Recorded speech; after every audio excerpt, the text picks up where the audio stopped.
gueule. Excuse-moi, j'ai un En mode avion, avec Fred Testo. Donc aujourd'hui, nous sommes en mode avion. Une émission que moi j'adore personnellement parce que ça me concerne et surtout parce qu'on peut manger et boire gratuitement. C'est quand même le but de ce podcast, c'est ça à la base. C'est pour ça que je suis venu. Voilà, c'est pour ça que vous êtes venus tous les deux aujourd'hui. En plus, nous sommes donc à la réserve, avenue Gabriel à Paris. Jérôme Banquetel, le chef, qui est exceptionnel, et on remercie l'équipe. Et ce que je voulais dire solennellement, c'est qu'aujourd'hui, nous sommes donc avec Alexandra Franchi et Jérôme Pitorin, qui sont des personnalités à part entière, des gens que j'admire profondément. Voilà. Et aujourd'hui, nous allons donc discuter. On peut arrêter là, c'est bien déjà. Ouais, tout simplement. Oui, c'est parfait. Vous vous connaissiez pas tous les deux? Pas du tout. Non. Pourquoi? Pour des raisons évidentes. Ouais. Hein, Et oui. Voilà. Et donc, grâce à ce podcast, Voilà. maintenant, voilà. Voilà. Donc, Jérôme, t'es un grand aventurier, on le sait. Ah non, je suis juste voyageur, je suis pas aventurier. Oui, t'es un voyageur. C'est différent. T'es voyageur, animateur, chauffeur, livreur, restaurateur. Absolument. Je fais un petit peu de cordonnerie aussi, j'ai quelques petits talents comme ça. Ouais, je pense que t'as l'air d'être un bon bricoleur. Oui. Et en fait, t'as un truc que j'aime bien, c'est que tu vas nous expliquer ce que tu fais quand même, c'est important. Parce qu'il y a des gens qui ne te connaissent pas. Tu sais qu'il y a toujours au moins une ou deux personnes qui ne nous connaissent pas dans le monde. Absolument. Et donc c'est à ces gens-là qu'on s'adresse aujourd'hui. Donc tu reviens d'où là, par exemple, comme t'es voyageur? Là, j'étais super loin, j'étais à Saint-Malo. Ah. Ouais. Après la Réunion, j'ai fait Saint-Malo. C'était pas le même climat, mais c'était des très belles lumières. Ah, t'as fait Île de la Réunion, Saint-Malo. Ouais. Et même ambiance ou différent? Un petit peu différent quand même. Ouais. Un petit peu différent, ne serait-ce que les températures, la végétation, le relief. Les gens. Et les coutumes aussi. Parle pas réunionnais à Non, Saint-Malo. c'est vrai que ouais, il y a pas trop. Le créole n'est pas le même. Non, c'est pas le même créole. Mais ça reste aussi sympathique. Il y a quand même un lien avec les îles à Saint-Malo, puisque c'était un port où il y a beaucoup d'échanges de marchandises, d'épices, etc. Donc avec notamment les Antilles françaises, qui ne sont pas évidemment rien à voir avec la Réunion, mais il y avait quelques départs quand même pour la route des Indes. Donc ça peut être en toujours lien. un rapport. Toujours un rapport. Mais c'est pour ça que ça m'intéressait de vous voir tous les deux, alors que vous ne me connaissez pas avec Alexandra, qu'Alexandra, elle est entre Paris et Ajaccio. Ouais. Déjà, donc, Ouais. c'est quand même Donc belle c'est une voyageuse. secte d'Ajaccio. Je comprends, je suis coincé entre deux Corses, là. Il y a pas mal de Corses à cette table. Aïe. Ouais. Dans les taux. Ouais, c'est comme ça. C'est comme ça. Et du coup, le rapport, il n'y en a aucun. Mais moi, ce qui m'intéresse de savoir entre vous deux, Ouais. c'est qui est le plus heureux d'entre vous aujourd'hui. Question qui tue, là. Ouais, Ah alors oui, là, ça c'est- là, commence calme. Vous avez des Ouais. heures. Ça commence calme. Est-ce que vous vivez bien notre époque actuelle? Et après, on parlera des vraies choses. Comment ça se passe aujourd'hui pour vous? Qui veut répondre? Ah, moi, j'ai du mal à vivre Quel est cette votre année, état hein. d'esprit aujourd'hui, à l'instant Ouais. T? Bah vas-y. Là, on est bien, mais Ouais, non, dehors. mais- Ouais. Qu'est-ce qui vous manque le Moi, plus aujourd'hui? Oh, mon métier, Oui.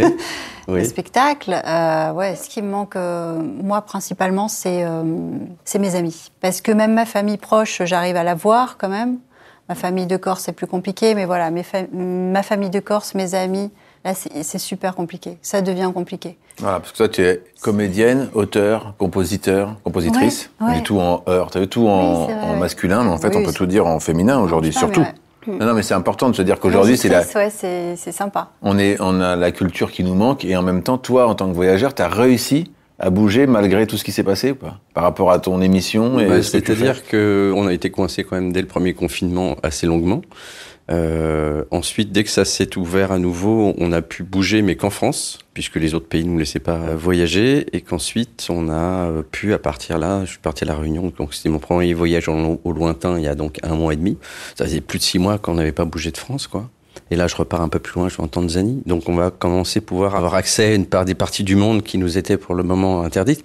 Et en même temps, je peux pas me plaindre puisqu'il y a tellement de gens qui n'ont pas la chance de Bien sûr. retravailler déjà. C'est peut-être ton cas. Oui, c'est pas facile. Mais après, quand on est comédien ou quoi, moi je fais plusieurs choses à la fois. Mais très souvent, tu es quand même seul avec toi-même et tu travailles sur d'autres choses. J'ai écrit un scénario, j'ai bientôt terminé, j'essaie d'écrire un seul en scène, j'essaie de composer, j'essaie de faire des choses à côté.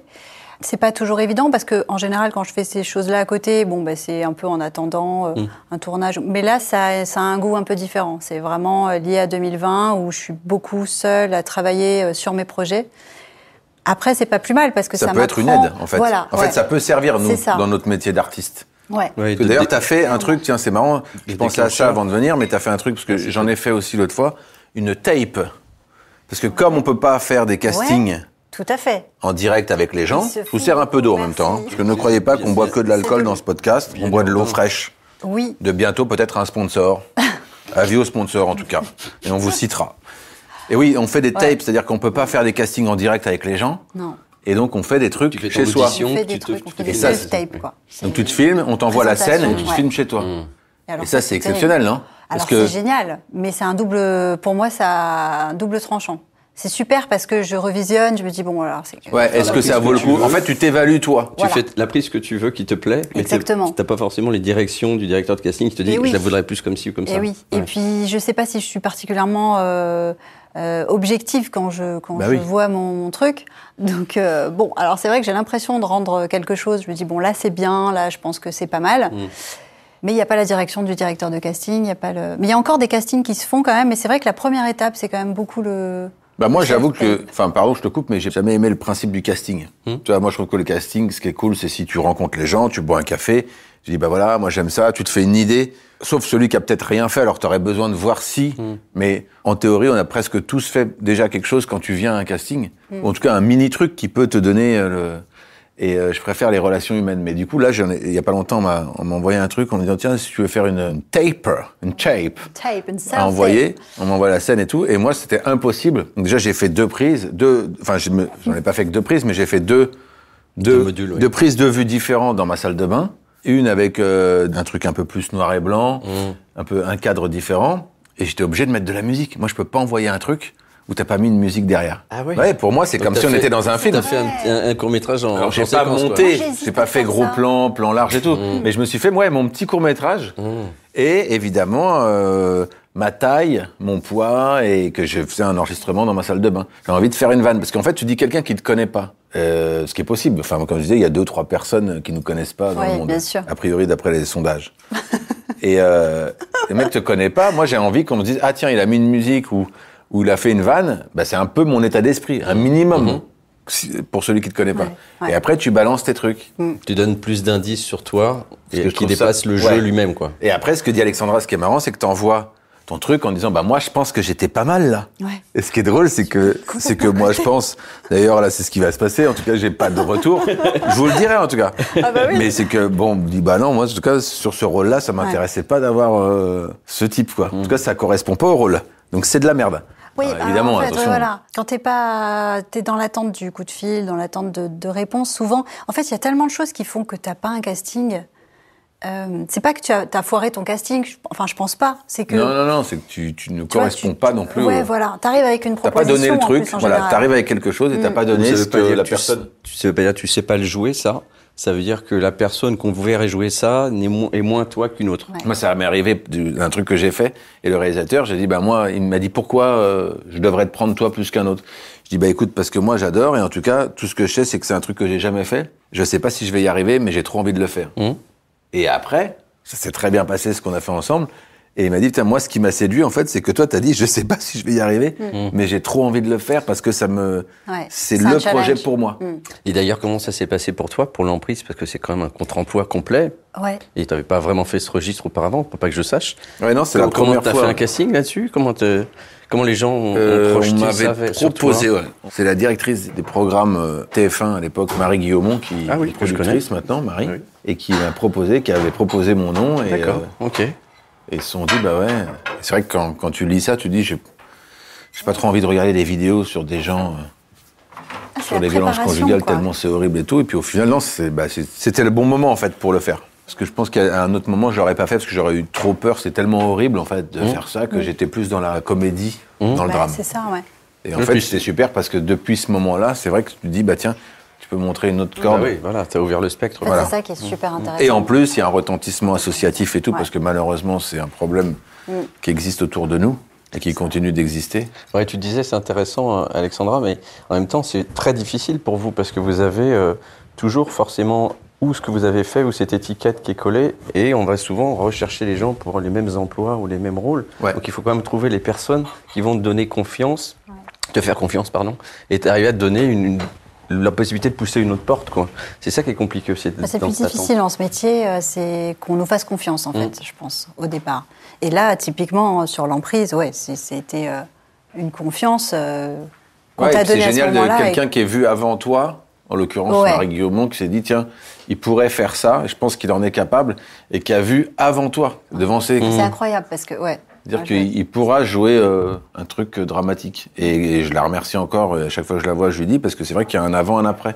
Et en plus, tu progresses, ce métier de comédien, tu apprends tout le temps, et donc plus tu grandis, plus tu as des failles, et plus ça te sert, en fait, pour jouer aussi. Après, il faut savoir faire la part des choses, et pas rester bloqué dans un personnage. Ça peut arriver à certains, ou qui sont eux-mêmes des personnages. En termes de préparation, tu vois, par exemple, un rôle comme ça, comment tu l'as préparé? Attendez, c'est pas mon podcast, là. Non, c'est vrai que mais moi, en tant que... moi qui suis invité. Et t'as ton nom dessus, je crois. Il y a une étiquette avec ton nom, comme derrière ton pull, là, je vois. À l'époque, j'avoue, je me suis laissé guider par tout ça, parce que c'est tellement loin de moi de lire des trucs comme ça. Mais c'est un super challenge. Enfin, voilà. Temps, tu vois, c'est un défi dingue. Ça m'est jamais arrivé encore, ce genre de choses avec un personnage vraiment super loin de moi, où il y a vraiment un travail de préparation de personnage très, très, très fort, quoi. Et puis après, c'est un travail d'équipe avec le réalisateur, l'actrice. Donc t'es un duo, quoi, avec Odile Villemin, c'était. On se connaissait pas du tout, on n'était pas du tout dans les mêmes délires, et justement, c'est ce qui a marché aussi. T'es complètement à fond dedans, tout de suite. On tournait dans un endroit ultra glauque, on mangeait le midi... Tout était glauque, tout avait été super bien prévu, parce que l'endroit où on tournait était vraiment glauque. Quand on arrivait sur le tournage, les loges étaient glauques, tout était glauque. On mangeait chez un charpentier qui faisait des cercueils. Ah oui. Donc on mangeait autour de cercueils, en bois. Ah, en Belgique, on était. Donc tu dis quand même, tout est... Alors je sais pas s'il avait fait exprès, conditionnement mais... être... tout était fait pour être dans une ambiance... glauque, Il y avait que le soir à l'hôtel où tu sortais du truc, tu dis, ah oui, quand même. Le texte qu'on avait était glauque, tout était glauque, les relations étaient glauques. Il y avait une super équipe belge, parce que les Belges sont très très pros et très déconneurs aussi. Donc ça, c'est une chance, parce que ça pouvait sortir du truc. Mais sinon, tout était fait pour que ça fonctionne, quoi, dans le... Manger, en attendant. Hein. C'est tellement beau que... Bon appétit, oui, on a du mal. Faut tout casser. On a l'impression d'être dans Top Chef. Exactement. Mais c'est ça, vous allez pouvoir noter. Et qui disent, on a vraiment super, on a envie d'y aller. Alors, ce que je trouve top, c'est que ton équipe, elle mange aussi avec nous. Et je trouve ça génial. Non, mais c'est vrai. Moi, souvent, quand je fais des séquences où je mange avec les gens qui m'accueillent, l'équipe, elle tourne, tu vois, elle bosse, et puis après, l'équipe mange. On les attend, on garde un petit bout. Là, c'est grand seigneur. C'est vrai que c'est le producteur qui mange en face en même temps, donc c'est un peu normal. À sa place, on aurait peut-être fait pareil. Mais non, mais ça montre un état d'esprit quand même. Exactement. Nous, c'est la convivialité. Quelque chose. Tu sais, des gens qui auraient donné un sandwich à l'ingénieur du son qui attendrait en bas Ce qui est déjà énorme, hein. Donc en fait, Jérôme, je voulais rebondir sur un truc, parce que quand tu parles de tous tes voyages, là je vais en Tanzanie, j'étais à Saint-Malo, avant j'étais à l'île de la Réunion. Oui. T'es une sorte de steward en fait. J'ai beaucoup d'amis chez... Je suis touriste professionnel. Oui, Et ça a toujours été ta passion, les voyages? Mais non, c'est ça qui est amusant. Ah bah voilà. Et d'ailleurs, raconte-nous, parce que nous, on est venus là. D'ailleurs, je profite de ton invitation pour, évidemment, j'ai emmené deux exemplaires du livre qu'on sort avec mes camarades Sophie Jovillard et Ismaël Khalifa. Des anecdotes de voyage. Qui s'appelle Invitation au voyage, qui raconte un petit peu les coulisses de notre émission Échappée Belle, qui raconte aussi notre perception du voyage, comment ça se passe avec les équipes, les moments forts qui ont marqué nos différentes aventures. Ça fait combien d'années que tu... Moi, c'est ma 10e, c'est ma 11e saison que je viens de commencer. Oui, donc là, il y a des trucs à raconter à un moment. Ouais, il y a 2-3 voyages dans la malle quand même. C'est une bonne occasion de faire un point, puis je pense que les gens avaient aussi besoin qu'on raconte un peu l'envers du décor, ce qu'on n'a jamais pris le temps de faire, ni dans les interviews, ni dans le programme lui-même. Les équipes sont discrètes et font pas partie prenante du film, de l'émission, donc... Ça, c'était chouette de parler des gens de l'ombre qui travaillent, qui préparent les émissions, qui font la post-production et tout ça. Ça, c'était bien aussi. Et puis, oui, se livrer un peu plus soi-même, sur son ressenti, un peu plus longuement. Et puis, sur nos premières expériences de voyage, comment ça a commencé, nos premiers voyages, c'était quoi, comment on a compris qu'on voyageait, qu'est-ce qu'on a aimé là-dedans. Et puis, moi, non, je suis pas un vrai voyageur au sens backpacker avec le sac à dos et je pars faire le tour du monde en stop, le globetrotter tel qu'on l'imagine sur le routard. Je suis pas du tout comme ça. J'ai voyagé avec mes parents un petit peu, plutôt en France, tu vois. Mon premier vrai voyage, c'était à 100 bornes de chez moi. Je prenais le bac pour aller traverser le Pertuis d'Antioche pour aller sur l'île de Ré, tu vois. Et c'était c'était vraiment l'aventure. On prenait le bateau, 10 minutes, un quart d'heure en voiture. Et moi, j'étais gamin et pour moi, c'était juste incroyable. Et pour moi, mes premiers souvenirs de voyage, c'était ça. Puis je me suis rendu compte qu'après coup...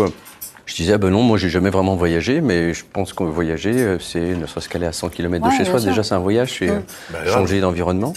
Et puis voilà, Échappée Belle un jour m'a proposé de venir passer un casting pour faire cette émission, parler de casting. Et ça, c'était... T'as le droit de manger entre. Une dizaine d'années, enfin. Ouais, parler à la bouche pleine, c'est pas grave, c'est un peu. Ça fait combien de temps que... Ça fait à peine 11 ans là maintenant. 11 ans, d'accord. À peine, ouais, 10 ans et demi. Et quand on m'a proposé ça, j'ai pas trop compris parce que moi j'étais pas du tout là, j'étais dans le divertissement, j'étais rédacteur en chef de la Nouvelle Star, je faisais un peu le guignol à la télé à droite à gauche, j'étais dans vraiment quelque chose qui était beaucoup plus léger, même s'il y avait une partie rédactionnelle, etc. Puis j'avais fait quelques docs en réal. Pourquoi moi, tu vois, je leur ai demandé pourquoi moi. T'as eu un syndrome d'imposteur ou c'est quoi ouais, vraiment. Bah oui, je me retrouve avec Sophie Jovière qui était déjà sur le programme, qui est une voyageuse accomplie, aguerrie, tu vois, qui a fait beaucoup de choses dans le parcours professionnel en lien avec ça. Et moi, j'arrivais un petit peu le guignolo avec le nez rouge. Qu'est-ce que je vais faire là-dedans ? Comme quoi ? Et puis finalement, ouais, j'ai mis du temps à trouver ma place, mais c'était intéressant de comprendre ce qu'était le programme et de se laisser un petit peu porter, quoi. Et je me suis dit, mais quelle posture je dois prendre, dans quel rôle je dois me mettre ? Et finalement, j'ai jamais trouvé le rôle et je me suis un peu laissé à la facilité en disant, je vais faire ce que je suis et puis on va voir bien. Et puis finalement, voilà, je me suis un peu laissé aller à cette facilité, et puis ça s'est imposé un petit peu à moi et ça impose aux téléspectateurs évidemment, mais c'était assez étonnant comme période pour moi de pas me sentir légitime du tout là-dedans. Donc d'essayer de me dire, mais comment je peux faire pour essayer de faire en sorte que ce programme soit toujours aussi apprécié qu'il l'est, du fait de ma venue qui suit, voilà, j'en ai pris un petit peu plein de tronches par les réseaux sociaux au départ. C'est qui se guignole, là, et tout, l'espèce de clown, là, qui fait de la télé-réalité. La télé-réalité, non, pas vraiment, non, mais... C'est dur, le tribunal des réseaux sociaux. Ouais, mais j'ai vite arrêté, on m'a dit, arrête vite de dire ça, tu vas te faire mal, et j'ai eu raison, je pense. Le truc qui est pas mal résumé, c'est enfin, je vais mal le dire, mais c'est dans le spectacle de Blanche Gardin, où elle parle justement des réseaux, en disant, avant on avait le café du commerce, où les gens dérapaient, et puis ça fermait à minuit au café, ça, quoi. Exactement. Et puis, alors que là, les réseaux, ça reste, et alors que les cafés, à l'époque, on disait, tu te souviens, Michel, ce que t'as dit hier? T'étais un peu raciste, t'étais un peu genre, ouais, je me rappelle pas, non. C'est ce qui est difficile dans notre époque aujourd'hui. Ouais. C'est qu'une info chasse une autre et que, en même temps, les critiques ou les trucs horribles qui peuvent se passer sur les réseaux sociaux, ça fait vraiment du mal ou ça va très loin pour pas grand chose, en fait. Et surtout quand ça vient juger ta vie de personne et pas ton travail. Bon, je trouve ça plutôt, voilà, ça arrive. Ça fait partie du jeu. Je pense que c'est même sain à certains moments. Mais là, quand on vient juger ta propre personne, souvent c'est par le spectre de ce qu'on a montré de toi. C'est pas du tout complet, on sait pas qui tu es, c'est pas juste cette petite chose qu'on a montré de toi qui te définit.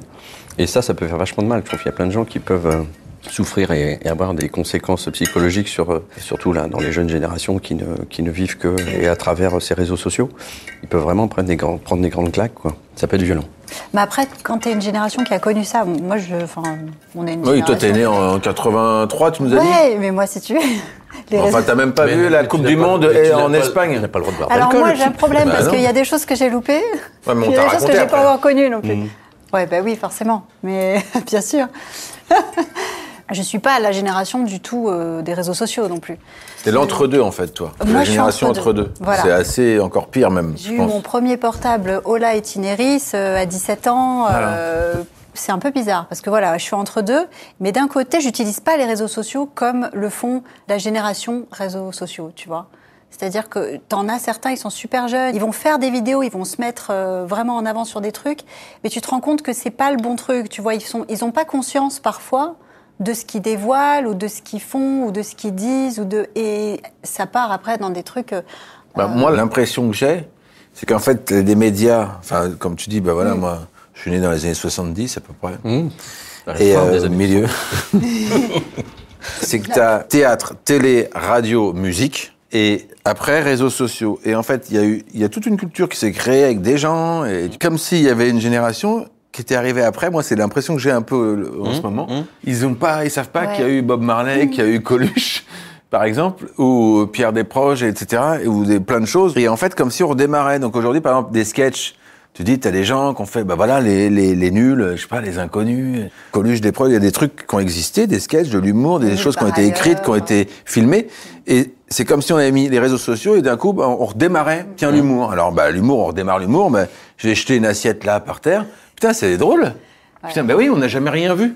Donc c'est super marrant. Donc si tu me filmes là, jette une assiette, hey, ça me fait un peu, sur ma chaîne YouTube, tu vois, je résume. Oui. Parce qu'après, Heureusement, aujourd'hui, c'est en train d'évoluer. On se rend compte qu'il y a, comme partout, il y a plein de gens qui font plein de trucs, qui ont réfléchi, qui se prennent la tête pour faire un sketch, qui ont écrit, Là, je parle que de l'humour, mais au début, la transition, c'était ça. C'était ça, ouais. C'est que t'as un truc qui est très flippant, où le mec a fait tut, et hop, c'est de la musique. Et tu dis, bah merde. Parce qu'il y avait quand même Bob Marley, avant il y avait Beethoven. Bah oui, mais légitimé juste avant par Bob le Marley, nombre c'est à 2 ans près. quoi. Et c'est ça qui peut faire flipper dans l'évolution. Et en fait, ça veut juste dire que on grandit aussi, qu'il faut s'adapter aux choses. Mais le fait de donner à tout le monde la possibilité d'être... C'est ça, qu'on ouvre la porte à tout le monde. Là. Mais c'est pas mal aussi. C'est très bien. Parce que ça te permet... qu'on n'a pas eu, nous, à certaines périodes. Moi, j'aurais eu les réseaux sociaux à l'époque. Mais voilà, je moi me aussi. serais bien plus lâché à faire le guignol que je l'ai fait auparavant, où là, j'avais juste les fenêtres, comme toi. Toi, t'étais timide au début ou pas? Et moi, ça m'a permis d'exprimer cette nature de personne qui aime bien faire rire les autres et qui aime bien se marrer. Donc, la télé, par moment, m'a permis de faire ça, m'a permis de faire plein d'autres choses aussi que j'adorais faire. Et c'est vrai que t'as besoin d'une fenêtre, d'une petite lucarne où tu peux t'exprimer. Alors, ça peut être du théâtre, ça peut être du cinéma, ça peut être du one-man, ça peut être, de la télé, par exemple. Et en l'occurrence, moi, c'était de la télé, donc, parce que j'avais pas fait étudier le métier de comédien et que c'était plutôt spontané chez moi d'essayer de raconter des conneries. Donc, je l'ai fait comme ça. Et je vois qu'aujourd'hui, les jeunes générations ont cette micro-télé, chacun sa petite télé, chacun sa lucarne, où n'importe qui, du bout du monde, peut venir voir ce que tu fais dans ta lucarne. Donc ça, c'est génial, parce que du coup, ça révèle des talents qui n'auraient peut-être jamais vu le jour auparavant. Ouais, et puis même psychologiquement, ça aide plein de gens, je pense. Et ça stimule. Leur dire, c'est une stimulation aussi. Chacun s'exprime, quoi. Ouais. C'est dans l'immédiat, t'as un like, t'as des commentaires. Et t'as beaucoup de caca aussi à côté, on est d'accord. Oui, parce que l'envers du décor, après, ça peut être la course. Là, la benne à ordures, elle est pleine aussi. Juste le fait de dire, moi j'ai fait cette photo et j'aime ça, et voilà, donc je le montre. Bon, je m'en fous de ce qu'on en pense. C'est différent de je fais une photo j'espère qu'on va aimer ma photo, putain. Ouais. Est-ce que je suis bien sous ce profil-là? Je sais pas, je vais quand même la poster comme ça. On va donc dire, qu'est-ce que t'es beau. En fait, oui, allons, oui, il me semblait bien que j'étais beau. Et moi, je pense que si j'avais eu les réseaux sociaux aussi, j'aurais osé plus de choses. Je me serais... je me revois encore, imprimer mes CV, envoyer peut-être 2 fois par an des lettres avec mon book comédien. Donc, book comédien, t'avais 30 photos qui t'avaient coûté un bras parce que je gagnais pas ma vie à cette époque-là. Donc, t'as ça. Et puis, à chaque fois, tu envoyais tes photos. Alors, t'essayais de choisir les photos. C'était l'équivalent de 30 € la photo pour la faire refaire. Donc, tu ciblais à qui tu envoyais. T'avais rarement des réponses, quoi. Et voilà. Et donc, c'était vraiment par lettre, courrier. C'était ça. Et d'ailleurs, une fois, là où j'ai eu une réponse, c'est quand j'avais fait un truc... je sais pas pourquoi j'avais fait ça. C'était à l'époque où Catherine Deneuve avait eu pour Dancer in the Dark, ce truc avec ce film avec Björk. Ouais, ils avaient eu la Palme d'Or. La Palme, ouais. Et j'avais trouvé dans un magazine la photo de comédienne bras dessus, bras dessous. J'avais découpé la tête de Björk. Et en fait, j'avais une vieille photo maton noir et blanc et j'avais mis ma tête à la place. J'ai fait un scan, une photocopie, et je l'avais envoyé à un directeur de casting avec une lettre, mais lunaire. Je sais pas, j'avais pris le truc au 2e, 3e, 6e degré en disant bon voilà, on me présente plus, je pense que vous me connaissez déjà, voilà, donc Alexandra Franchi, machin. Très bon, très bon. Et merci beaucoup. Il faut dire que c'est très très beau. C'est magnifique, oui. Ce qu'on a dans l'assiette. T'as bien fait de faire une émission de radio parce que tes auditeurs profitent vraiment du visuel et ça, c'est vraiment très habile de ta part. C'est magnifique. En tout cas, moi j'aime bien le pâté rillette et franchement, avec le cornichon là-dessus. Avec le cornichon, c'est parfait. Et une semaine après, le directeur de casting en question m'avait appelé sur le fixe. Alors ma mère, il y a quelqu'un qui... Ah oui, sur le fixe. Ah, t'as connu les fixes, téléphone fixe. Quand même, ouais. Donc il m'a dit, on a bien reçu votre courrier, ça nous avait bien rigolé avec la production, est-ce que vous voulez passer faire un petit... Et ça a été mon premier casting. C'est comme ça, en fait, que j'ai eu mon premier casting. Mais en faisant un truc un peu... Qui sortait des rangs. J'avais envie de faire ça, ouais. Aujourd'hui, c'est vrai que ce qui est génial, c'est que t'as accès à tout, presque tout le monde, machin. Après, ça veut pas dire, comme d'habitude, est-ce que c'est la bonne idée? Est-ce que les gens vont me répondre? C'est la même chose qu'avant. C'est ça. Par contre, c'est beaucoup plus simple d'envoyer quelque chose. Et d'accéder à quelqu'un en direct, avec des gens qui vont peut-être le lire ou pas, qui vont pas donner suite. T'envoies un lien aujourd'hui. Ouais. Ah oui, tu mets un lien et puis même tu te mets. C'est-à-dire qu'aujourd'hui, tu peux faire comme tu disais, tu fais ta chaîne et c'est toi, au moins t'existes. Et quelque part, c'est aussi encore plus cruel qu'avant. Parce qu'avant, tu pouvais dire, ouais, mais ils ont jamais reçu mon courrier. Là, tu fais ta chaîne, ton truc, où tu vas faire un tweet, un truc de machin. Personne ne le regarde, personne ne l'a liké. Tu vois, il y a 0. Combien de gens? Il y a 0. Il n'y a rien. Donc, tu as dit un truc, tout le monde s'en fout. Aussi. Donc, c'est encore... Ça peut être... Tu vois, là, tu peux dire, ma lettre, elle s'est perdue, le facteur, il était encore sous, parce que les facteurs sont souvent sous. Moi, j'avais un cousin qui était facteur, il buvait énormément, et il l'a avoué après, au tribunal. Il a dit, oui, j'étais sous et j'ai perdu cette lettre. Tu n'auras plus jamais été colissimo à partir d'aujourd'hui. Donc, non, mais je parle uniquement de mon cousin. Hein. Voilà. Et c'est vrai qu'il avait perdu une lettre de Guy de Maupassant à Paul Éluard. Enfin bon, bref, je ne vais pas vous parler de mes trucs. Ouais, ça aurait changé l'histoire, finalement. Allez-y, hein, grignoter, hein, c'est du petit poisson, c'est vraiment très simple. C'est Jérôme Banquetel, c'est 2 étoiles. Hein, c'est exceptionnel, mais c'est pas non plus... On met un like quand même, hein, je pense. Là, on met un pouce, ouais. Là, on met un cœur. Là, on a envie d'être son ami. On met un cœur. On met un cœur. Jérôme Banquetel, on a envie d'être son ami d'enfance. C'est magnifique, hein, ouais. Bah, c'est un voyage dans l'assiette. Hein. Justement, les voyages, Jérôme, on y revient. Coucou à tous. Tout à l'heure, nous aurons l'horoscope de Jean-Michel, évidemment, dans ce podcast. Vous savez qu'on écoute les astres. Donc, Jérôme, toi, t'es voyageur. Moi, j'ai une question à te poser très importante. Si là, par exemple, je pouvais partir en vacances parce qu'il se trouve que, voilà, tout ça était un peu... Enfin, je ne veux pas faire de politique. Tout ça était un petit peu... Tout est revenu à la normale, tu veux dire ? Voilà, ouais, tout avait été un petit peu exagéré. Tout avait... Voilà, on était peut-être parti dans un truc, voilà. Et que du coup, je pourrais repartir en vacances, et moi ou des gens qui écoutent, qu'est-ce qu'on leur dirait là, en disant, là, vous pouvez partir à Noël ou après Noël, où j'irai. Alors après, sous couvert de, t'es obligé de te faire vacciner, t'es obligé de manger des châtaignes avant de rentrer dans mon pays. Tu parles du tien, ça. Je sais pas. Bah, je te parle de destinations qui sont à mon goût et qui répondent à mes... qui m'ont fait vibrer, mais par exemple, bien que la France est en train de se tourner vers toi, Jérôme. Oui, aujourd'hui, il y a un vrai mouvement pittorin. Il y a le siège rotatif du bureau en cuir, tu sais, avec les accoudoirs. Tu le vois, ce siège. Mais les gens se retournent un peu comme dans The Voice vers moi, tu vois. Oui. Ça. Ouais. Ils te veulent dans ton... Non, mais c'est vrai, tu te dirais, aujourd'hui, est-ce qu'il y a des endroits ou des choses, tu dis, c'est dommage je pense que les pas le faire. gens ont envie de revenir à des choses en lien avec la nature. Ouais. Et pas seulement dans leur disposition au quotidien de la protéger et d'essayer de l'abîmer le moins possible. Moi, des destinations comme l'Islande sont vraiment des pays qui m'ont complètement happé, quoi. J'ai été subjugué par la beauté de ce pays, par la variété de ses paysages, par la force de cette culture. Ce serait assez difficile de décrire un pays comme l'Islande tellement ces paysages sont riches, sont variés, sont colorés, c'est minéral, c'est végétal par endroits, à l'excès. Ça a été vraiment pour moi un voyage qui m'a beaucoup marqué, qui m'a beaucoup touché, de voir cette nature par endroits totalement préservée, exemple, primaire. Ça me touche. Mais il y a des gens que ça va pas toucher. Ils préfèrent avoir non, mais après, c'est pas le problème, une plage avec un parasol et autres. Mais, oui, mais... Si tu aimes la nature, si tu as envie d'être ému et subjugué par la nature, l'Islande est un pays vraiment incroyable. Ouais. En plus, c'est facile parce que par exemple, tu fais un Paris-New York, il suffit de dire au commandant de bord. Lâche-moi par là. Oui, voilà. C'est comme ça qu'ils ont relancé le tourisme là-bas en Islande, parce qu'ils ont autorisé avec pas mal de compagnies de faire des escales où les gens pouvaient rester plus de 24 heures. Donc ils pouvaient rester 2 semaines, et puis ils prenaient un autre vol. Donc tu voulais faire un Paris-New York, tu pouvais t'arrêter à Reykjavik, tu faisais 2 semaines et tu reprenais ton Reykjavik-New York et t'allais faire ton autre truc ailleurs. Et ça relançait vraiment le tourisme, ça. Ça, on savait pas. Ça fait plaisir. Mais en tout cas, je sais pas si vous, c'est ce genre de vacances et de... On sait pas. Et de loisirs que vous aimez. Toi, t'es très roots. Vous êtes très roots. Vous êtes comment en vacances, d'ailleurs Parce que, par exemple, s'il n'y a pas d'eau ou... Non, je suis pas très roots, finalement. Non, j'aime bien aller chez l'habitant. J'aime bien faire des choses un peu... aller dans les hôtels 5 étoiles, ça m'est arrivé, enfin 4 plutôt. Mais en tout cas, tu vois, faire un voyage confortable où je vais me poser et je vais un peu visiter, je l'ai fait.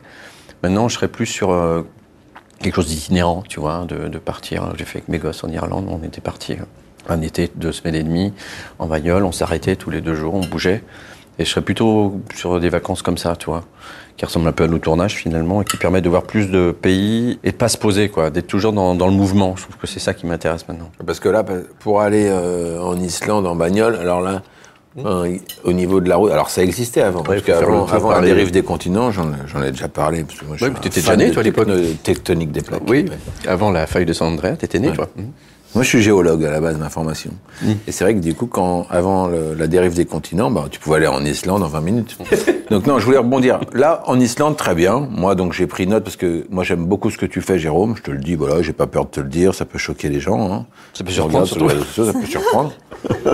Mais l'Islande, ok. Maintenant, si je veux un parasol, parce que je sentais qu'Alexandra disait, oui, mais bon, c'est sympa, l'Islande, très bien. On va faire un truc nature, mais moi, j'aime bien aussi le côté, voilà, soleil, plage. Soleil, plage. Soleil, plage, où vraiment on va avoir le petit plus produit. Qu'est-ce que tu nous conseilles? Parce que là, on est vraiment dans une émission où les gens, en plus, ça va passer au moment où les gens vont partir. Enfin, il va falloir se faire vacciner, il va falloir se faire mettre des puces dans le cerveau et tout. Mais une fois qu'il y aura tout ça sera fait, et que la y a pas 5G de problème. sera bien, Voilà. voilà. On pourra peut-être même voyager sans voyager. Exactement. On pourra peut-être sans bouger. Grâce à Échappée Belle, tous les samedis soirs, 20h50 sur France 5, voyagez de votre canapé. De votre Rediffusion canapé. le dimanche matin, 10h30. On connaît. Hein. Même en replay, hein. De toute façon, maintenant. Je sais bien que tu m'avais dit qu'une ou deux personnes qui nous écoutaient ne nous connaissaient pas, donc c'est vrai, je suis bête. J'aurais pas dû Oui, tout le monde préciser. tous les gens qui écoutent connaissent Échappée Belle sur France 5. Non, des destinations comme ça, qui sortent un petit peu des Antilles, qui sont un peu des destinations attendues pour le soleil. Moi, j'avais bien aimé Cap-Vert. Je trouve qu'il y a une âme assez particulière dans ce territoire-là. Et j'aime plutôt bien, oui, les îles caribéennes aussi. Donc, descendre un peu plus bas, aller sur les Grenadines. Ouais, ces on aime petits bien le îlots Rhum, un hein. peu plus... Pardon ? On aime bien le rhum et les gens. Et les Grenadines. Ouais. C'est pas le meilleur cocktail qu'ils ont fait. avec, Caraïbes, mais- Antilles, il y a quand même mais, un truc, c'est pas mal. Et non, ça c'est chouette. J'aime bien cet endroit. Ouais, tu pars en bateau. Et il y a si tu fais un peu de bateau, Oui, ouais. tu peux descendre Enfin, c'est pas moi qui- l'archipel des Grenadines, par exemple. Tu pars combien de temps par mois Pas tant que ça. Je pars maintenant qu'une fois par mois. Je pars Mais combien de 10-12 jours. Ah oui, 12 oui. jours. Je pars qu'une fois par mois, mais c'est bon, la ça. moitié du mois. Oui, mais D'accord. c'est pas non plus Le mec, fou. C'est pas fou, Ouais, tu vois. oui, non, mais Non. donc t'es bien, tu travailles bien chez Air France. Oui, c'est ça. que moi, j'ai les mêmes parce habitudes. que on ne fait pas partez qu'Air pas avec Air France. France. Non, je suis même pas Platinum sur Air France. Ah, ça c'est Non, dommage, non, parce non. que Nous travaillons en économie, classe économique, ce qui est plutôt pas très confortable quand, comme moi, tu ne dors pas dans l'avion. Donc tu arrives, t'es bien fracassé. Donc si en plus t'as un petit jet lag dessus, t'es bien le matin, Ouais. là, avec la caméra sous le nez. Alors, content d'être là. Mais sinon, sinon, non, je trouve que c'est pas mal aussi. Et puis ça va avec l'économie du programme, je trouve ça, cohérent. Donc Jérôme, tu nous conseillais, donc ouais, ok, donc on va partir en Islande le 21 décembre. Islande, je reste une semaine et après bim j'enchaîne. Cap-Vert, Voilà, Cap-Vert, Grenadine, ou c'est pas plus vert que ça d'ailleurs, hein, parce que je sais pas pourquoi c'est ça assez s'appelle noir. Cap-Vert. C'est assez noir, Ouais. c'est volcanique. Mais oui, mais c'est ça qui est hallucinant. c'est d'autant Je sais pas plus pourquoi ça vert quand s'appelle c'est vert. Cap-Vert. Ouais. C'est très vert quand c'est vert, ouais. Et donc Cap-Vert, hop, aller boire un ou deux coups, deux trois petites paillotes, et j'enchaîne sur la Grenadine, Voilà. les îles Grenadines. Là c'est bien. Ouais, on est bien. Avec un petit catamaran, et puis en même temps on se pose, hein, au petit, Ben, on va au mouillage, on tranquille. va au mouillage, on va manger des ribs, Des ribs Dans les- de langouste, oui. de la fameuse langouste. ribs de langouste. et voilà, et du rhum vieux évidemment. Est-ce que tu bois beaucoup de rhum quand tu vas aux Antilles? Pas beaucoup, non. Enfin, d'accord. j'en bois, hein. Non, J'en parce bois, que les mais- gens me posent des questions en direct, Oui, t'imagines je bien. vois, oui, c'est un tu as truc qui raison. n'est pas en direct. Combien mais- de litres par jour? Moins de 2 litres. Moins de 2 litres, quand même. Je fais Ouais. gaffe, oui. Ouais, c'est Oui, bien. les Mais c'est grandes important journées, de j'y vais s'hydrater, en jusqu'à même 4 temps. litres, mais c'est vraiment parce que j'ai soif, tu vois.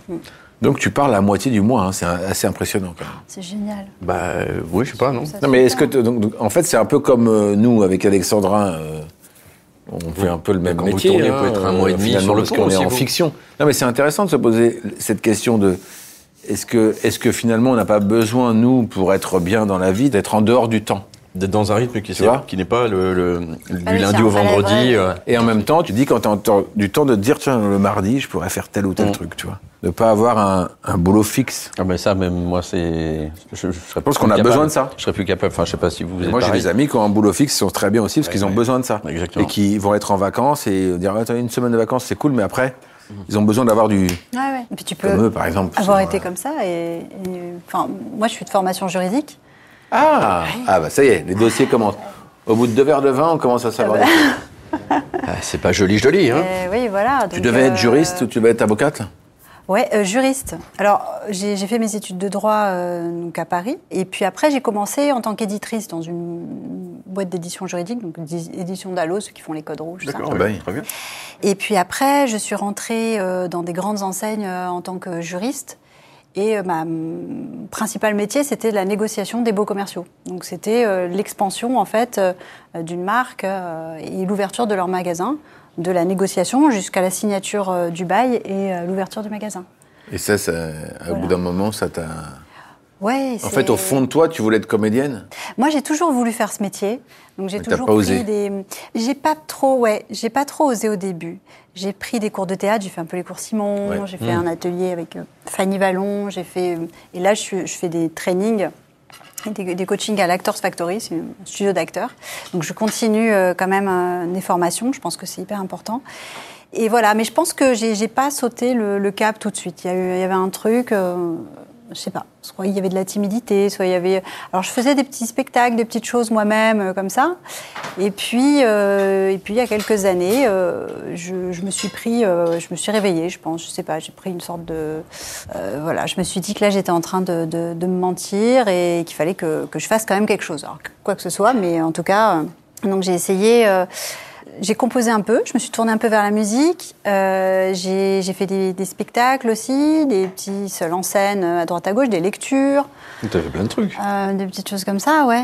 Ouais, parce que c'est difficile quand même Plein de gens sont comme ça, ou finalement n'ont pas osé passer un cap pour faire ce qu'ils avaient envie de faire, que ce soit n'importe quel boulot d'ailleurs. Ouais, mais t'as un déclic, ou tu l'as pas, mais... Là, c'est ce qui se passe, je pense, avec cette période chelou de Covid, où les gens... Finalement, se remettre en question et dire, je vais peut-être faire ça ou ça. Oui, tu as beaucoup de gens qui font des reconversions professionnelles là, cette année.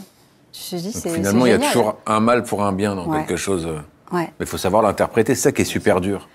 Il faut savoir l'interpréter. Mais je pense qu'il y a un moment où quand c'est quelque chose auquel tu penses systématiquement et que malgré tout, à côté de ton job, moi à côté de mon métier de juriste, je faisais des concerts, je faisais des... Ah oui. Donc j'avais parfois mes boss qui venaient me voir parce qu'il y avait des fuites dans le truc. Donc j'avais tous mes collègues un jour qui se sont pointés aux Trois Baudets quand j'avais fait un concert sur mes musiques, quoi, mes chansons, mes compositions. Et donc voilà, ouais, j'ai jamais tranché vraiment... tu vois, quand j'étais juriste, j'ai jamais vraiment arrêté mon côté spectacle, saltimbanque. Ouais, t'as toujours fait en parallèle. Ouais, j'ai toujours. Parce qu'il y a plein de gens qui l'ont mis de côté parce que t'as ta famille ou tes amis, enfin plutôt ta famille qui te soutient pas, ou les gens te disent t'es dans un schéma.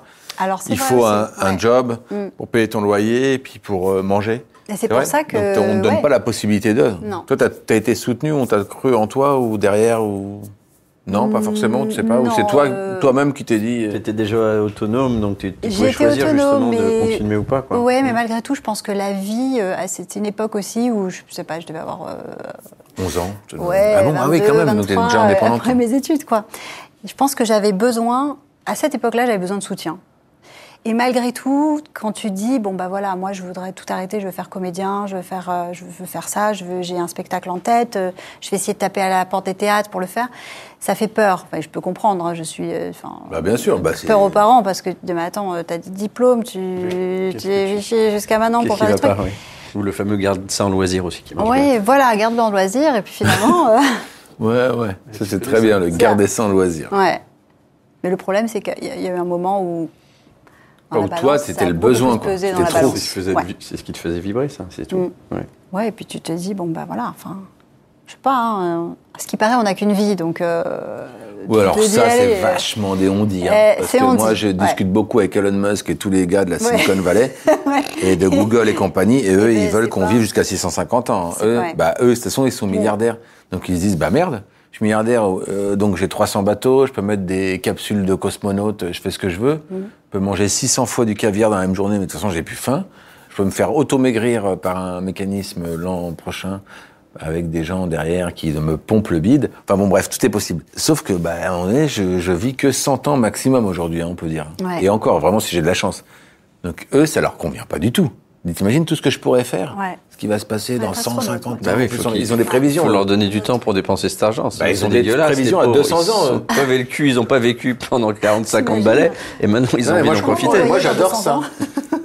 Jérôme, toi aussi, tu as subi les foudres quand tu étais jeune, on t'a jamais laissé t'exprimer? Alors moi, j'ai été moqué pour des raisons évidentes que les gens du podcast qui ne me connaissent pas ne pourront pas savoir. Parce que tu portes des lunettes. Par rapport allez-y manger pendant que c'est chaud. À cette crinière de feu. Mais ça, c'était quand j'étais beaucoup plus petit. Un petit peu rouquin, toi. Quand j'étais plus petit, ouais. Le Donc on rouquinou. s'est pas mal foutu de ma tronche. Et moi, raillé, eh ben, je faisais le guignol. Donc je faisais marrer les gens, quoi. Je racontais des Bah ouais, conneries, je faisais le clown. Moi, pareil, j'étais maigre. Bah, t'as vu ce que ça donnait, hein. Je fais 92 kilos maintenant. Je me disais, ah putain, je suis maigre. Bah, j'y pense tous les matins, tu vois. Et j'aimerais bien faire 68. Mais voilà. Donc voilà, Chacun ses problèmes. donc, du coup, ouais, après, moi j'ai fait de la musique aussi, plus jeune, mais de manière, tu vois, loisir, quelques concerts, quelques festivals avec mes petits groupes, c'était sympa. Un groupe notamment qui a beaucoup marché, qui s'appelait Aspro et les frères, ACDC. Aspro et les frères Ah oui, Vessant. quand même. Aspro effervescent. Et les frères Vessant. Et qui était quand même, ouais, Frères Vessant, génial. dans l'album Fouet né en blavure a quand même fait grésiller beaucoup de haut-parleurs à l'époque, puisqu'on disait pas les enceintes. Non, mais plus sérieusement, ouais, moi j'ai essayé plein de domaines artistiques, tu vois, un peu de théâtre, un peu de musique, des Mais choses t'as comme pas ça. senti d'embûche. On t'a laissé. Non, mais c'était du t'exprimer. loisir, là. J'étais pas dans une projection professionnelle, tu vois, pas du tout. Autant mon frère est comédien, il a sa compagnie de théâtre, il crée ses spectacles, il monte ses trucs et que ça marche très bien. Autant moi, je suis pas du tout dans ce truc-là, même si ça me plaît, tu vois. Je dis pas que jamais j'aurais eu envie de jouer des personnages et de faire des choses comme ça, parce Pourquoi pas? De toute façon, la route est longue, hein. parce que c'est ludique et que je trouve ça intéressant aussi. Puis on va chercher des choses en soi aussi, je trouve ça intéressant. Mais après, voilà, moi je m'exprime à travers la photo, plus sur des choses comme ça, ou la narration vidéo. J'ai fait quelques petits courts-métrages, donc je picore à droite à gauche, si tu veux. Voilà, Et pour ça trouver te- ce petit ouais. plaisir à côté, sans avoir la prétention d'en faire un métier, tu vois. Juste pour le plaisir. Par contre, tu manges pas la peau de volaille. Donc ça, tu vas me la donner tout de suite. Ah oui, parce que c'est pour ça que Ouais, parce que là, on est en Tu plus... pensais que tu parlais de ta silhouette, je vois d'où ça vient. Ouais, ouais. Mais Non, là, mais moi, on est... moi, si tu veux, j'ai La peau grillée. j'ai assez de stock. Là, on est dans 2 J'ai étoiles. assez de stock et dans une semaine, cette je vais peau- être un peu plus légèrement vêtu. Non, je sais, mais... Et Après, j'ai peur t'es- que, tu vois, mon maillot, une pièce, il me serre un petit peu le buste, tu vois. Mais donc toi, t'as commencé à faire des études de journalisme, comme entre J'ai- la photo et... Et tout ça, c'est plein de choses qui des sont- petits loisirs, tu vois. C'est Ouais. des... Et la photo, c'est par rapport à tes voyages ou... Ouais, enfin, j'en faisais déjà avant.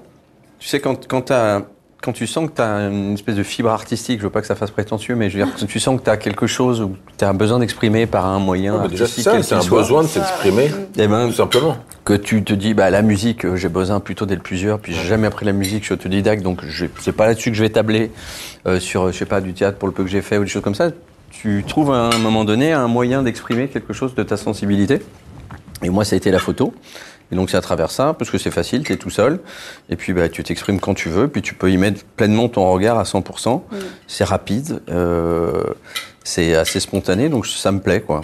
Et donc, à travers ça, bah, je prends du plaisir à faire des photos. Et on parlait des réseaux sociaux, à les partager aussi de temps en temps. Mais de faire des expos à côté, tu vois, de les montrer aux autres, de faire partager un petit peu mon regard sur les choses. Alors oui, c'est que mon regard, mais c'est presque un plaisir, tu vois. C'est marrant parce qu'aujourd'hui, justement, ça aussi, c'est un des bons côtés, parce qu'il y a plein de belles choses, quand même, qui existent dans l'évolution du monde. C'est qu'aujourd'hui, tu peux montrer plusieurs palettes, ou en tout cas aller sur plusieurs terrains. Avant, tu pouvais pas faire ça. Avant, tu avais un truc, tu dis, bon, bah lui, il est le cordonnier du village. Bon, bah, il est cordonnier, hein. Ouais, mais j'aime la photo. Non, attendez, vous êtes cordonnier, vous avez pas, ce sera plus tard, ce sera dans 100 ans. Ouais, mais enfin, quand même, moi, j'adore faire des photos. Oui, enfin, ça n'existe même pas, l'appareil photo, Bernard. Donc, tu vois, c'était ça, quand même, à l'époque. Bon, alors, il dit, oui, c'est vrai, ça n'existe pas, donc c'est vrai que je me ferme ma gueule. Mais après, il y a eu l'époque où ça existait. On lui a dit quand même de fermer sa gueule à Bernard, le cordonnier, qui voulait faire de la photo. C'est-à-dire qu'aujourd'hui, Enfin, on je fait sais- plus de choses... Aujourd'hui, en tout cas, c'est possible. Ouais, C'est possible de s'ouvrir sur plein de choses. ouais. Et c'est le bon côté. Ouais, je suis pas vraiment d'accord. C'est parce que possible je aussi trouve de que- se refermer sur plein de choses aujourd'hui, et c'est ça le bon côté. Hein, quoi? Mais il dit la même chose en 2 phrases différentes. Non, mais tu sais, quand moi j'ai été plus jeune, j'ai eu plein d'activités, j'ai fait du sport, beaucoup de sport, donc un petit peu de musique, un petit peu de photos et des petits trucs à droite à gauche, comme ça, en loisir d'adolescents, puis après d'étudiants, etc. Et je trouve qu'on a justement toujours cette possibilité quand même d'avoir accès à ces loisirs, quoi, ces loisirs plaisirs, j'entends, tu vois. Après, évidemment, le sport, ça mène dans une compétition, etc. Mais tant que c'est sous ce spectre du plaisir, je pense qu'on a accès à ça. Après, c'est quand tu veux passer dans une dimension plus professionnelle, ou montrer ton travail, ou t'exprimer particulièrement, là, pour le coup, là, ouais, c'est pas le même jeu, des quoi. étiquettes. Et du coup, ouais, tu sors pas forcément facilement du Oui, mais bois, ce que je veux dire, c'est que moi, je regarde tes émissions, j'aime bien comment tu interprètes les choses, tes voyages, etc. Donc, si demain, je sais que Jérôme Pittorin fait un bouquin, je me dis, ah bah tiens, moi, ça m'intéresse. Ah, tu parles du bouquin que nous venons de sortir avec Sophie Jovillard. Voilà. Et Qui fera un excellent cadeau de Noël. Oui, magnifique. Ça s'appelle comment ? Invitation au voyage. Invitation au voyage. Ouais. Je me dis, tiens, c'est intéressant parce que qu'est-ce qu'il raconte là-dedans ?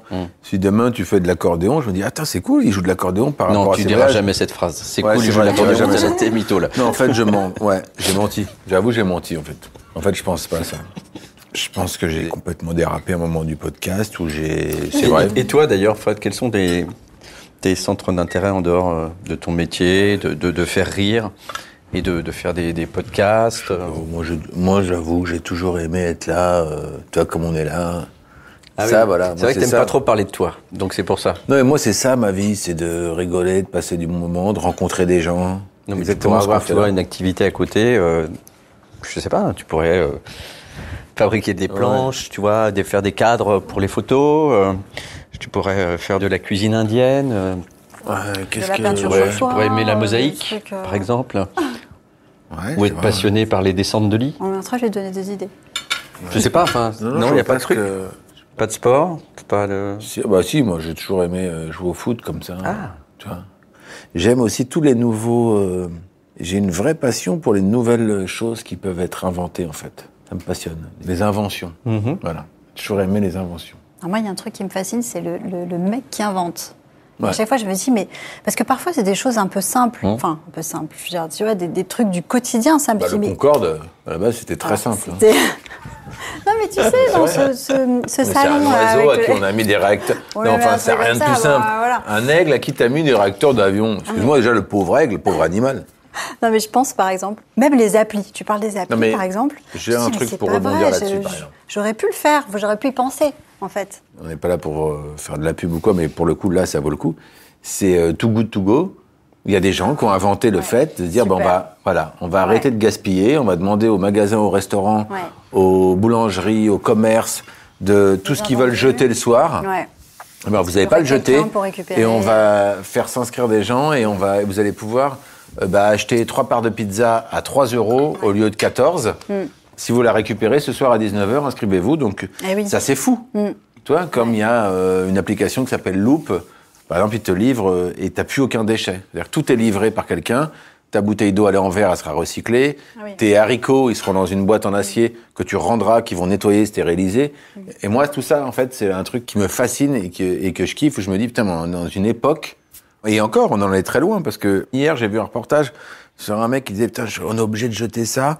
Par exemple, dans les grosses boîtes industrielles où ils font des tranches de saucisson ou de je sais pas quoi, il y a un calibrage. Ouais. Et en fait, dans les usines comme ça industrielles, si les calibrages à un moment donné a raté, la tranche qui est mal coupée de bœuf, de saucisson, de ce que tu veux, de fromage, ils la mettent de côté et ils la jettent. Parce que t'as pas le même calibrage. C'est-à-dire que le mec était désespéré, il dit, moi, on m'oblige, je suis obligé de jeter mes tranches mal coupées.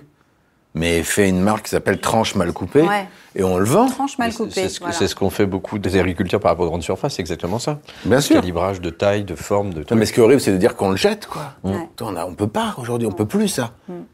Ça, c'est fou. Voilà, c'est tout. D'accord. Vous voulez rebondir, Jérôme, parce que je crois que... Oui, vous voulez rebondir. Ouais. Vous vouliez rebondir, Jérôme, par rapport à vos voyages. Vous avez vu des choses comme ça. Quand tu me posais la question, est-ce Vous que... avez levé la main, j'ai vu. Hein. Vous avez levé la main. J'ai levé la main au fond de la classe, ouais. Non, est-ce que j'ai vu des choses un peu innovantes comme ça qu'on n'avait pas ici ? Oui, il y a plein de pays, parce que c'est aussi certains endroits des modes de vie, quoi. Je veux dire que il y a des endroits dans le monde où le travail est pas réglé comme le nôtre. C'est un travail plutôt saisonnier, c'est un travail plutôt à la tâche de temps en temps. Donc il y a des gens, ils travaillent jusqu'à ce qu'ils aient de quoi manger, et puis ils dépensent leur argent jusqu'à ce qu'ils aient plus à manger, et puis ils retournent travailler que quand ils ont besoin, regagner de l'argent. Ouais. Et c'est le rythme finalement du chasseur-cueilleur qui va chasser, cueillir, et puis qui a assez à manger, et puis qui mange, et puis quand il n'a plus rien, il y retourne.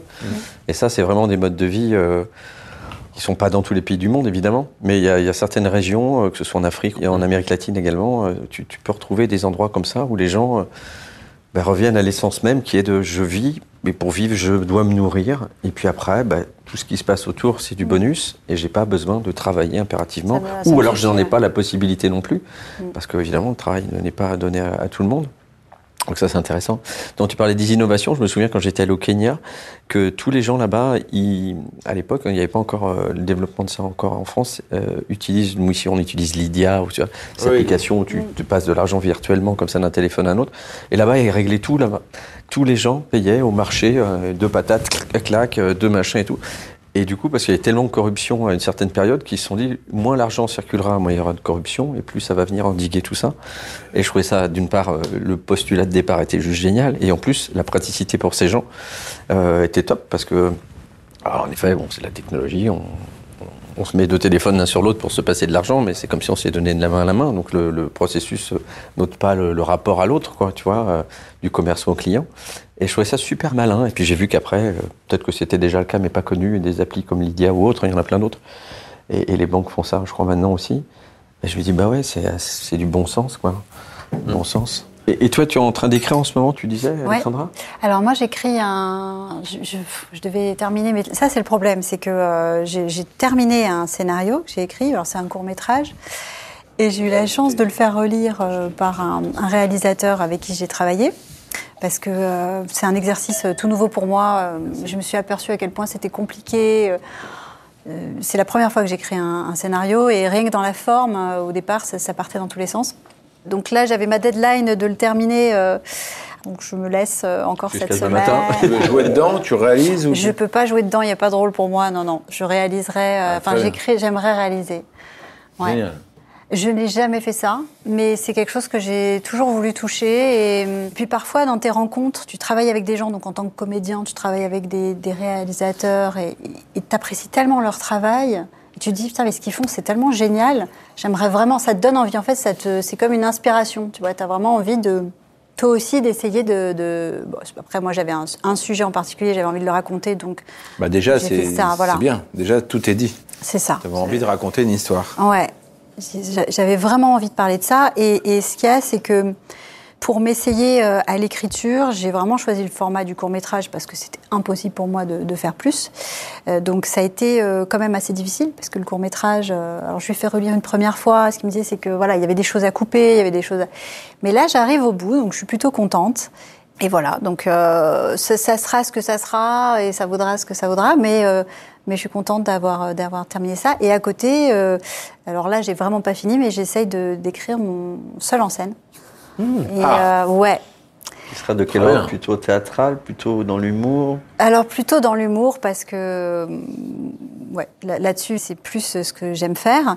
Et en fait je crée des petits personnages, j'ai plusieurs personnages et c'est les mettre en scène. C'est mettre en scène ces personnages-là sur des sujets d'actualité ou pas, mais en tout cas plus sur un comique de situation, quoi. Et, tu les connais les personnages, Alexandra ? Bah j'en ai vu quelques-uns qu'elle laisse. Quelques-uns, ouais. Mais tu vois, j'ai du mal, on parlait de réseau, malgré tout, j'ai du mal à mettre trop de choses sur les réseaux. Ouais, mais je suis d'accord, parce que c'est différent encore. Il faut après se tester avec les vrais gens. Voilà. Dans des cafés-théâtres ou... Voilà, ou pendant exactement. qu'on fait un podcast comme ça, faire un petit morceau, qu'on voit ce que ça donne. Enfin, tu vois, c'est vrai, non, mais t'as besoin de le faire sur scène devant des gens et que les gens après, en plus, en France, on a quand même la chance d'avoir énormément de cafés-théâtres où tu peux en plus après rencontrer les gens. Tu peux y aller. Et souvent, il y a un bar, tu bois des coups avec les gens ils te disent, ah bah tiens, j'ai bien aimé ça c'est quoi, vous racontez quoi ? Tu peux rôder tes... Ouais. T'as cette liberté de... Il faut d'ailleurs, il faut au contraire. Alors je sais pas, tu vois, c'est bizarre parce que ça, j'ai vraiment envie de le faire aussi. Mais être seule sur scène... J'aimerais te dire, waouh, j'aimerais pouvoir y arriver, mais j'ai un tel stress d'être seule sur scène que je sais pas si j'y arriverais, quoi. Toi qui as l'habitude, qui a fait un spectacle, comment ça se...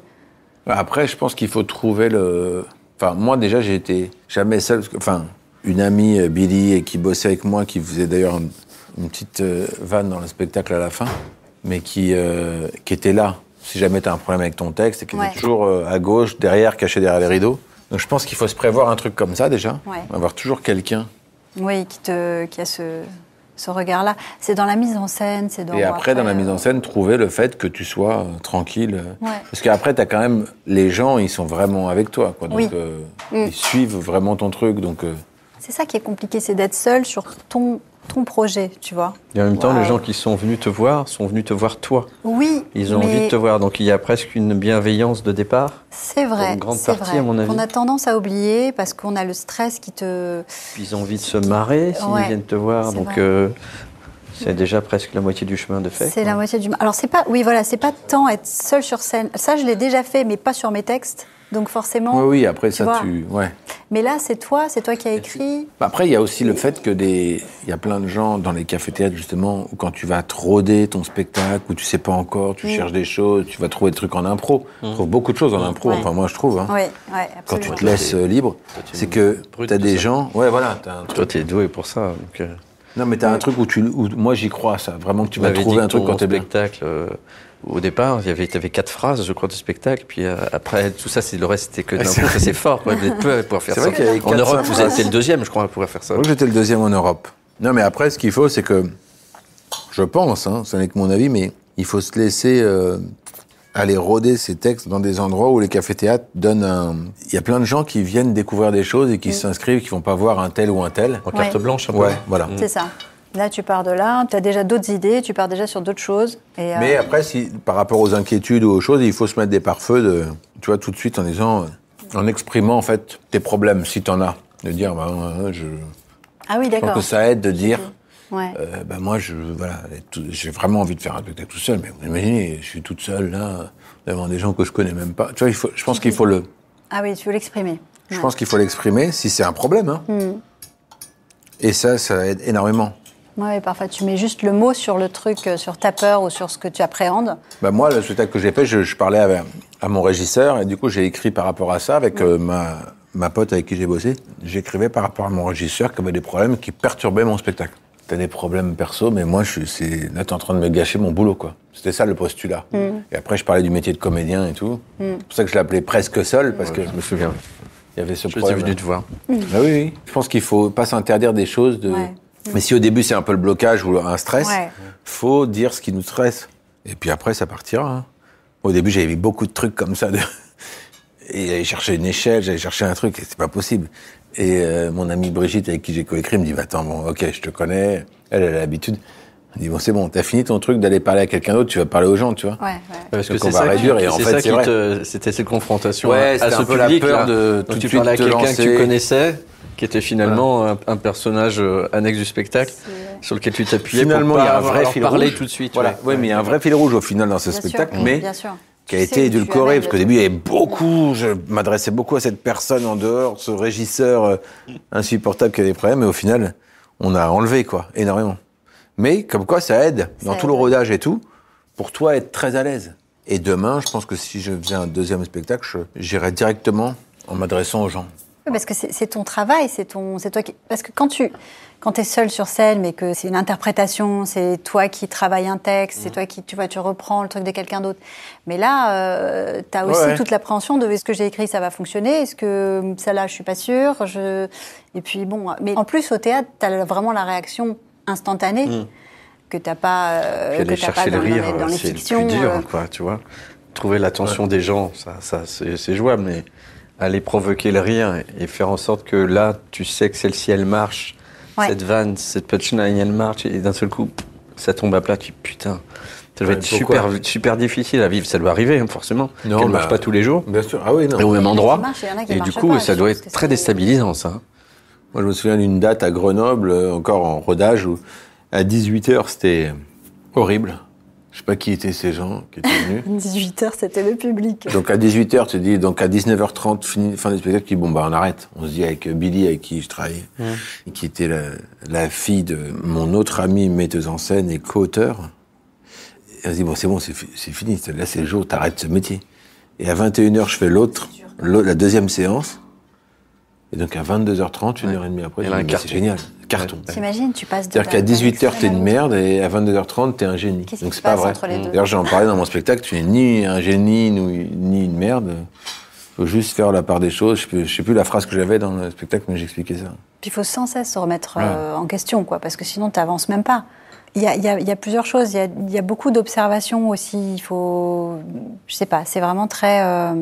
Et puis le public, tu le sens tout de suite. Quand il y a quelque chose qui prend, presque ça t'encourage, ça te donne une sorte d'énergie. Ouais.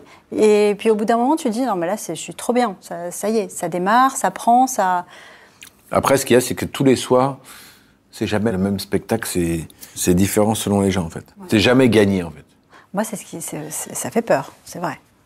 Mais en même temps, c'est ce qui est kiffant. T'as envie c'est ce qui est d'aller excitant, raconter ouais. une Pourquoi tu as histoire envie qui d'aller va. vers ça, justement, à ce moment-là de ta carrière? Pourquoi tu as envie d'aller vers cet exercice, s'il te fait autant peur? Parce que j'aime bien ce qui me fait peur comme ça. Je me dis, non mais c'est une peur, si tu veux, c'est plus... il y a une certaine excitation, quoi, tu vois. Je me dis, j'ai des choses... C'est l'adrénaline, tu vas chercher. Ouais, c'est quelque chose quand même qui est très positif, même si... Bah oui, bien sûr. Et puis, parce que faut y sinon, aller. tu vois, tu le ferais Tu pas. vas chercher du rire, c'est quand même... Voilà, c'est ça. Puis on essaye tout le temps, en fait. On est tout le temps en train Ouais, d'essayer des c'est ça. choses. Mais jamais, enfin, Tout le celui qui est là, qui est arrivé, qui est abouti... C'est comme c'est triste, l'écriture, ou c'est comme la musique même. Il y a eu un moment où voilà, j'avais envie de faire de la musique. J'ai fait une petite période comme ça sur des Et tu plateformes. chantes donc, alors? Oui. D'accord. Ouais, Tu chantes et tu composes. Et tu joues quel instrument? Alors guitare et un petit peu piano. Eh oui, plus Alexandra, elle guitare. sait faire plein de choses. Ouais, je vois Le ça. piano, on est encore... ouais, c'est très... En fait, l'instrument, c'est vraiment pour m'accompagner. Je ne suis pas une guitariste ou une pianiste. Et ça, tu veux en mettre dans ton spectacle aussi? Mais j'aimerais, ouais. Ouais. J'aimerais.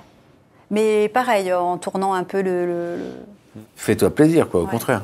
On fait chanter tes personnages. Ouais. Ben oui, Exactement. ouais, carrément. Je pense que c'est un truc, Ah faut oui. pas s'en priver, quoi. Ça reste Non, une carrément. dizaine de degrés. Comme Jérôme et l'Islande, quoi. Il va en Islande. Bon, ouais. c'est vrai que moi, oui, c'est ça. Hein. Et toi, Fred, quels sont tes projets en ce moment? Écoutez, moi, je sais pas comment résumer ce podcast, comment le conclure. Les projets en ce moment, c'est d'aller mieux, déjà. Donc là, on est sur la bonne voie. Hein. C'est la réouverture des restaurants. Moi, je suis pour. Et puis après, manger proprement. Ça, on n'est pas prêt, par contre. Hein. Qu'est-ce qu'on pourrait dire pour conclure tout ça? Un petit adage, un petit mantra, un petit... Comme disait Antonio Banderas, a mí me gusta tocar la guitarra. Me gusta cantar el sol. Très beau. Mariachi me acompaña cuando canto mi canción.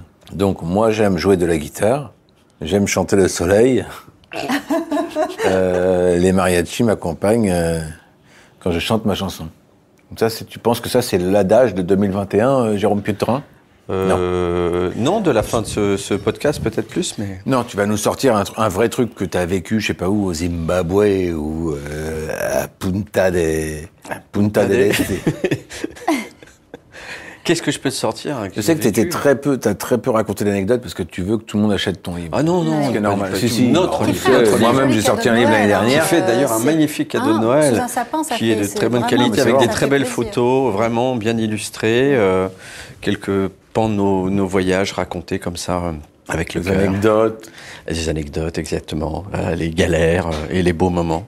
Je ne sais pas si vous êtes arrivé d'avoir été ému par le fait de voir un endroit où vous aviez toujours rêvé d'aller. Je ne sais pas si vous avez vécu ça une fois. Ouais. Ces émotions-là où tu te dis, tiens, quand t'es gamin, j'aimerais bien aller là, tu vois. Et d'être là, d'être en face de cet endroit. Enfin, moi, ça m'est arrivé par exemple au Machu Picchu, au Pérou. Et là, tu vois, j'avais étudié ça en 6e, j'étais gamin. J'avais vu ces représentations, ces photos. J'avais vu un connaissance du monde. T'as dû connaître ça aussi, toi, non? Ces projections documentaires à l'école où t'allais avec deux, trois classes dans un amphi, voir un mec qui, à la fin, te parlait de son voyage. C'était plutôt bien fait. Et il y en avait plein et j'adorais aller voir ces trucs-là. Et puis, j'avais vu le Machu Picchu. Alors là, j'étais sur le cul. J'ai dit, mais qu'est-ce que c'est que cet endroit? Et j'ai dit, ça, un jour, faut absolument que je vois ça dans ma vie. Et j'aurais pu le faire auparavant à titre personnel, tu vois. Et puis, ça s'est pas fait et machin. Et enfin, la production décide de retourner au Pérou, puisque Sophie, ma collègue, y était déjà allée. Le Pérou sur la feuille, et là, je dis, voilà, s'il vous plaît, mettez le Machu Picchu dans le programme. Juste ça, à un moment donné, dans mon périple.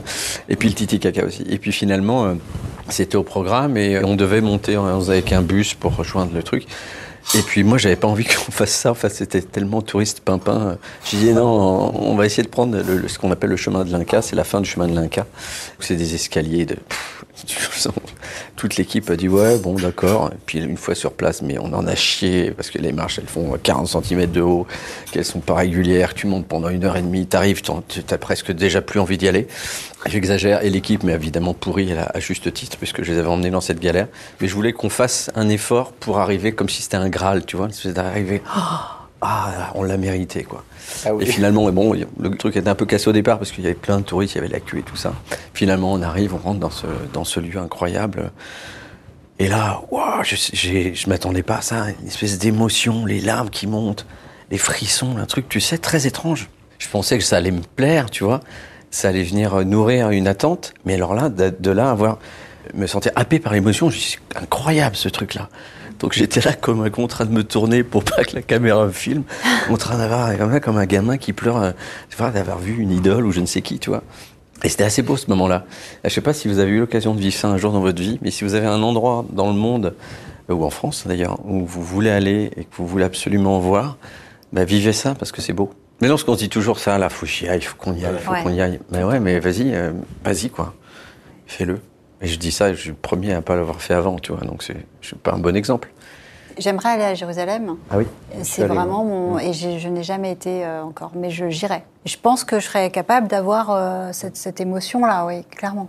Parce que ça fait tellement longtemps que j'ai envie d'y aller et il va falloir concrétiser ça. Mais Bastia passe avant, quand même. Ouais, je comprends. Ajaccio. Et toi, Fred? Moi, Ouais. c'est marrant, je pensais à un truc qui n'a rien à voir, mais qui regroupe tout ce qu'on a dit tout à l'heure. C'est que je me souviens être allé en Colombie il y a quelques années, parce que j'ai une amie qui habitait là-bas, et à Carthagène, dans un hôtel, et il y avait une piscine et tout, et il y a un mec de l'hôtel qui vient et qui dit « Bah tenez, voilà, c'est des glaces. » Et en fait, c'était un bout de pastèque congelé. En fait, c'est un fruit que tu avais découpé, que tu avais mis au congélateur, et du coup, ça te faisait ta glace. Et en fait, ça résume tout. Tu dis « On s'embête à faire des trucs, de machin, alors qu'en fait, tu vas juste mettre un fruit congelé, et c'est magnifique, c'est super beau, et c'est super bon. » Voilà, je le résume. C'est ça la conclusion. C'est peut-être ça. Non, mais c'est ouf parce qu'en fait, on va faire plein de chemins pour trouver quelque chose. Et en fait, est-ce que c'était pas aussi simple que de, tu vois? Et donc, du coup, depuis ce jour-là, je coupe des abricots, des congèle plein. Ouais, des mangues, des machins. Je les mets au congèle avec une baguette chinoise dedans et ça me fait des glaces. Et en fait, c'est mieux. Comme ça, on mange des fruits. Mais oui. Ou des pêches, ou des machins. Bon, voilà. Sinon, moi, là où j'aimerais aller, il y a beaucoup d'endroits. J'aimerais aller au Costa Rica, parce que j'ai vu un endroit, donc j'ai vu un reportage, peut-être sur France 5. Hein. Peut-être, oui, je suis allé m'en échapper belle, qui sait. Et qui expliquait toute la mentalité qu'ils avaient là-bas, la pura vida. Pura vida. Pura vida. Ça fait très longtemps qu'ils se sont mis dans l'écologie, dans le respect de l'écosystème, des animaux, etc., et de la vie en général. Et donc, du coup, ils ont gagné 30 ans, ils ont 30 ans d'avance sur tout le monde.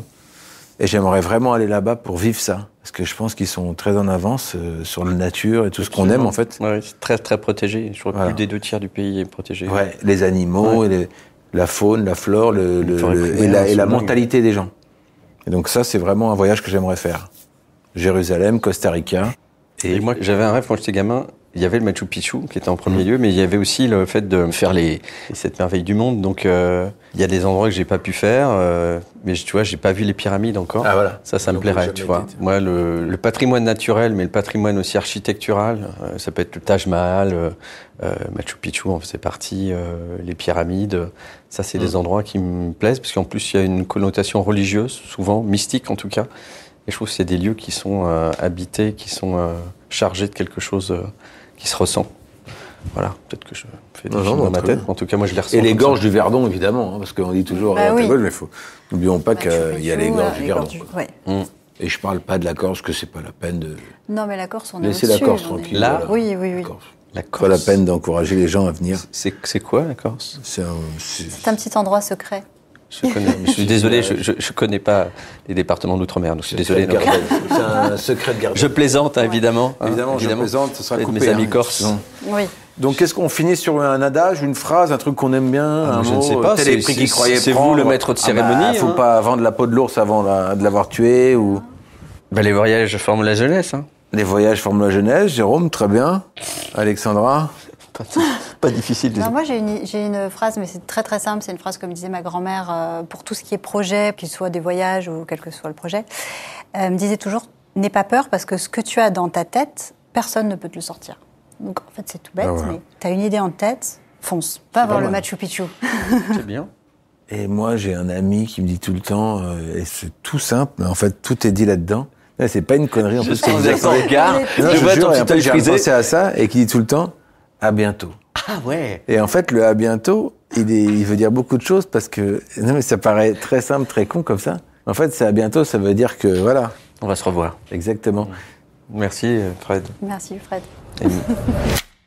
En mode avion est une création originale Engel, présentée par Fred Testo. Production Engel et CocoJet. Ingénieur du son, Paul Fourrure. Production Raphaël Fruchard et Clémence Friès. Réalisation Raphaël Fruchard. Coordination de production, Alix Pénichon. Abonnez-vous à votre podcast En mode avion sur votre plateforme d'écoute favorite pour ne manquer aucun épisode.